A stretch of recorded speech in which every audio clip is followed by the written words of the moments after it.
Medical से जुड़ी सभी लेटेस्ट अपडेट पाने के लिए सब्सक्राइब कीजिए health tips medical knowledge YouTube channel को। वेलकम दोस्तों, हमारे YouTube channel health tips medical knowledge में आपका बहुत बहुत स्वागत है। दोस्तों मैं हूं हेमंत और आपके लिए लेके आया हूं CHOANM नर्सिंग ऑफिसर क्यूज, जो कि काफ़ी इंपॉर्टेंट है। दोस्तों अगर आप हमारे यूट्यूब चैनल पर नए हैं तो चैनल को सब्सक्राइब कर दीजिए और पास में एक बेल आइकन है उसे प्रेस कर दीजिए, ताकि आने वाले कोई भी वीडियोज़ की सबसे पहले नोटिफिकेशन आपको मिलती रहे। तो दोस्तों चलते हैं क्वेश्चन में, देखते हैं और कौन कौन से क्वेश्चन हैं। बात करें यहाँ पर क्वेश्चन की, which of the following cause of the ophthalmia neonatorum, ophthalmia neonatorum के निम्नलिखित में से कौन सा कारण है, यानी कि जो ऑप्थेल्मिया नियोनेट्रम का कौन सा कारण है। Clostridium tetani, staphylococcus aureus, streptococcus, neisseria gonorrhoea. तो कौन सा है यहाँ पर फ्रेंड्स, कौन सा होगा यहाँ पर सही आंसर? इसका सही आंसर क्या है? इसका सही आंसर है वो है ऑप्थेल्मिया नियोनेट्रम का नाइजीरिया गोनोरिया। अगर नाइजीरिया गोनोरिया का इन्फेक्शन फीमेल के, जो फीमेल है उसके अंदर है, यानी कि फीमेल किसका अंदर, यानी कि जो प्रेग्नेंट लेडी के अंदर है, प्रेग्नेंट लेडी के अंदर है, तो उसकी वजह से उससे जो जन्म लेने वाले बच्चे के अंदर क्या हो सकता है, जो फीमेल है उससे जन्म लेने वाले बच्चों को क्या हो सकता है, उसको हो सकता है ऑप्थेल्मिया नियोनेट्रम। तो ये यहाँ पर करेक्ट आंसर होगा अपना यहाँ पर नाइजीरिया गोनोरिया। बात करें नेक्स्ट क्वेश्चन की, तो नेक्स्ट क्वेश्चन में क्या पूछा है? नेक्स्ट क्वेश्चन में पूछा है duration of first stage of labour in primigravida. ठीक है, प्रथम बार गर्भवती महिला में फर्स्ट स्टेज प्रसव की कितने समय की होती है? 24 आवर्स, 12 आवर्स, 8 आवर्स, 6 आवर। तो यहाँ पर सही आंसर क्या होगा, कितनी होती है? तो यहाँ पर सही आंसर है वो है कितनी, 12 आवर्स। ठीक है, जो प्रीमी ग्रेविडा होती है, कौन सी प्रीमी ग्रेविडा होती है, प्रीमी ग्रेविडा के अंदर जो फर्स्ट स्टेज होती है वो कितने की होती है, 12 आवर्स की होती है। ठीक है, अगर यहाँ से बात कर लिया जाए आपको मल्टी ग्रेविडा की कितनी होती है, मल्टी ग्रेविडा, तो मल्टी ग्रेविडा की बात करें तो इसकी जो मल्टी ग्रेविडा की होती है वो 6 से 8 घंटे की होती है। कितनी की होती है? 6 to 8 आवर्स की होती है। प्रीमी ग्रेविडा का मतलब यानी कि पहली बार गर्भवती होने वाली महिला। बात करें अपन नेक्स्ट क्वेश्चन की, नेक्स्ट क्वेश्चन में क्या पूछा है? नेक्स्ट क्वेश्चन में पूछा है, यहाँ पर पूछा है कॉमन टाइप ऑफ इपिजोटोमी, सामान्य प्रकार का इपिजोटोमी है जे शेप्ड इपिजोटोमी, मीडियोलैटरल इपिजोटोमी, मीडियन इपिजोटोमी, लैटरल इपिजोटोमी। तो किस प्रकार का एपिजोटोमी सामान्य प्रकार का है? यहाँ पे सही आंसर क्या होगा फ्रेंड्स? यहाँ पे सही आंसर है वो है मीडियोलैटरल इपिजोटोमी। जो मीडियोलैटरल इपिजोटोमी होता है सबसे सामान्य प्रकार का एपिजोटोमी होता है। कई बार आपसे एग्जाम में ये पूछा जा सकता है कि इपिजोटोमी कब करते हैं, लेबर की कौन सी स्टेज में करते हैं। तो जो एपिजोटोमी करते हैं वो स्टेज कौन सी में करते हैं? स्टेज सेकंड में करते हैं। ठीक है, समझ में आ गया?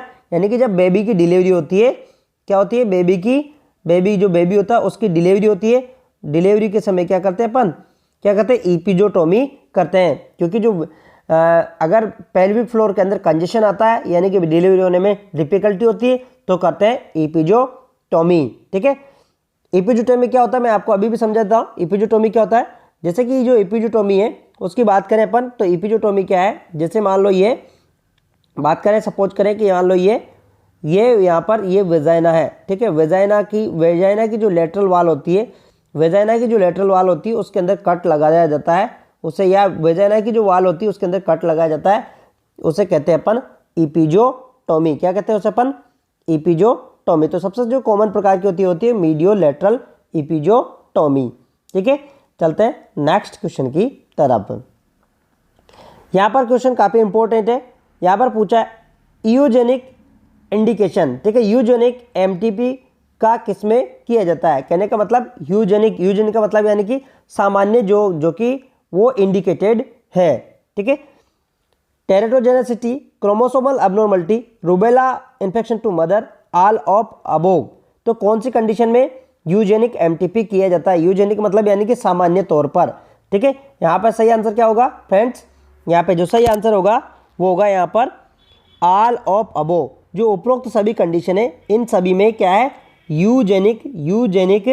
यूजेनिक एमटीपी किया जाता है। क्या किया जाता है? MTP, maternal terminal pregnancy.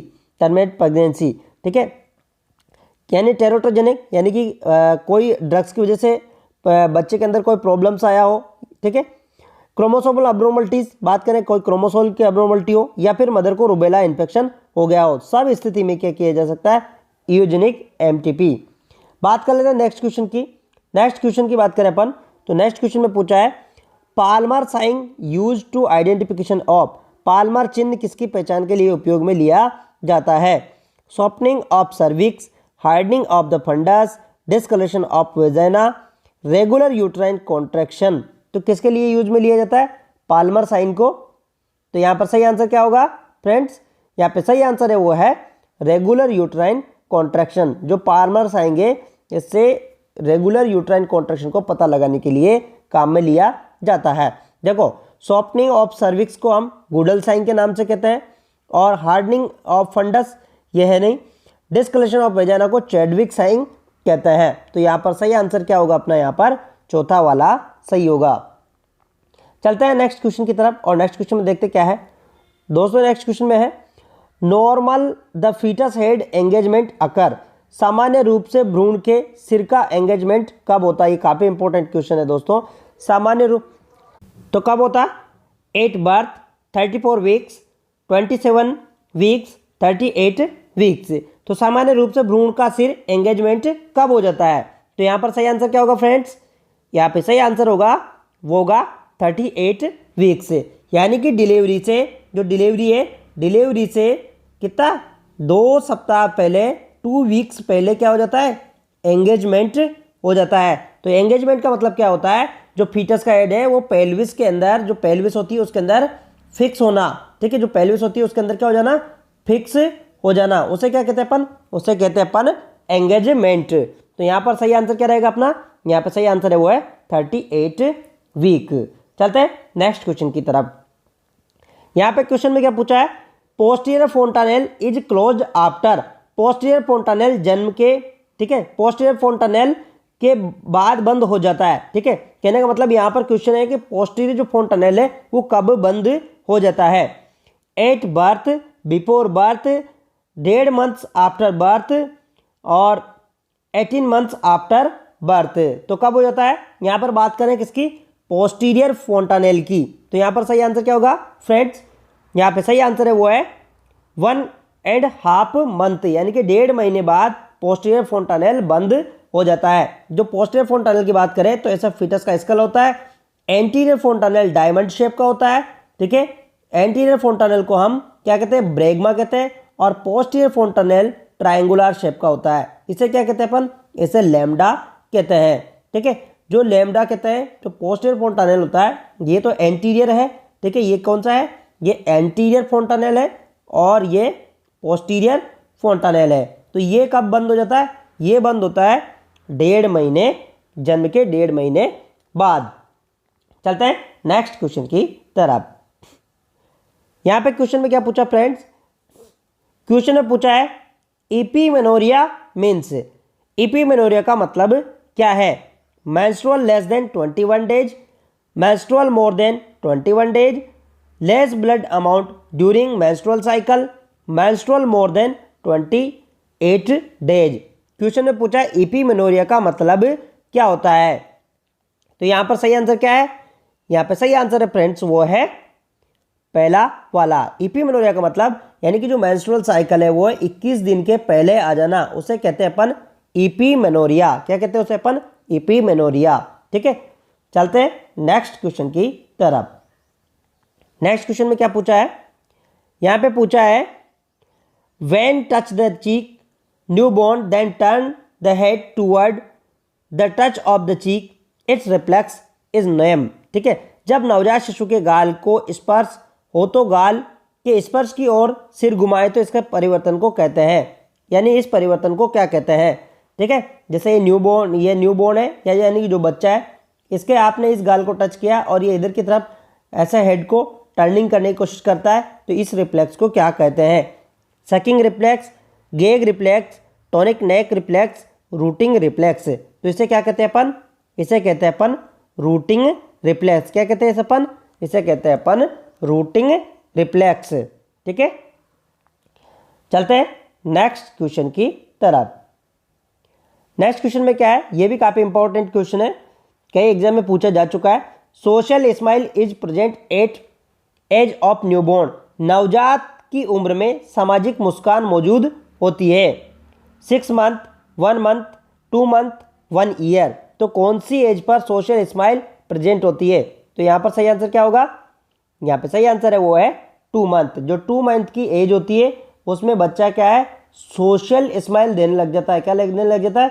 Social smile. ठीक है, क्या देने लग जाता है? Social smile. तो यहाँ पर सही है वो 2 मंथ। चलते हैं नेक्स्ट क्वेश्चन की तरफ। Most serious complication of measles, दोस्तों ये पूछा जा सकता है आपसे, काफी इंपॉर्टेंट क्वेश्चन है। खसरे की सबसे गंभीर समस्या है muscular paralysis, pain encephalitis, breathing problem, none of these. तो यहाँ पर सबसे इंपॉर्टेंट क्या है? यहाँ पर मोस्ट प्रॉब्लम क्या है इसकी मोस्ट प्रॉब्लम वो है पेन एन्सेफेलाइटिस। ठीक है, जो पूरे यानी कि ब्रेन है, ब्रेन के अंदर इन्फ्लामेशन हो जाता है। क्या हो सकता है? ब्रेन के अंदर इन्फ्लामेशन हो सकता है, इन्फ्लामेशन हो सकता है। ठीक है, तो ये सबसे ज़्यादा कॉम्प्लिकेशन है किसका? मीजल्स का। तो नेक्स्ट क्वेश्चन की बात करें अपन। नेक्स्ट क्वेश्चन क्या है? Full form of DPT. दोस्तों ये क्वेश्चन काफ़ी सीधा है, लेकिन डीपीटी की फुल फॉर्म क्या है? Diphtheria, pertussis, tetanus, diphtheria, pertussis, toxoid, diphtheria, polyvalent toxoid, diphtheria, plasma, tetanus. तो यहाँ पर सही आंसर क्या होगा? डीपीटी की फुल फॉर्म क्या है जो डीपीटी वैक्सीन होता है? तो इसका सही आंसर क्या है? इसका सही आंसर है वो है पहला वाला, डिप्थीरिया, पर्टोसिस और टिटनस। तो ये इसका करेक्ट आंसर है। तो थैंक यू दोस्तों, अगर आपको वीडियो पसंद आया तो वीडियो को लाइक कर दीजिए और शेयर सब्सक्राइब जरूर कर दीजिएगा। मिलते हैं नेक्स्ट वीडियो में, तब तक के लिए धन्यवाद।